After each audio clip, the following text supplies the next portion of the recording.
अस्सलाम वालेकुम, आप देख रहे हैं उर्दू मीडिया पॉइंट। नाज़रीन, कौमी क्रिकेट टीम के फास्ट बॉलर शाहीन शाह आफरीदी ने गुज़िश्ता T20 वर्ल्ड कप के सेमीफाइनल के बारे में बड़े राज से पर्दा उठा दिया है, जिसके बाद सब सोचने पर मजबूर हो गए हैं उन्होंने ऐसा क्या कहा। तफसील से आपको आगाह करेंगे, वीडियो को आखिर तक जरूर देखिएगा। नाज़रीन, star fast bowler Shaheen Shah Afridi ने अपने एक इंटरव्यू में कहा है कि गुज़िश्ता T20 वर्ल्ड कप के सेमीफाइनल में ऑस्ट्रेलिया के मैथ्यू वेड ने जब इनके ओवर में 3 छक्के लगाकर ऑस्ट्रेलिया को फतह दिलवाई तो इस रात मैं बहुत रोया था, मैं बहुत तकलीफ में था और मेरे लिए कमबैक करना बहुत मुश्किल था। हम सीनियर खिलाड़ियों खसूसन शुएब मलिक और मोहम्मद हफीज ने मेरा हौसला बढ़ाया और टीम के हौसले भी बुलंद रखे और मैं इस हालत से निकलने में कामयाब हुआ।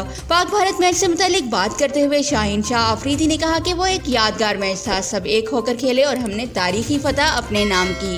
नाज़रीन, क्रिकेट से मुतालिक मज़ीद खबरों और लाइव मैचेस की अपडेट्स के लिए हमारे चैनल उर्दू मीडिया पॉइंट के साथ रहिएगा।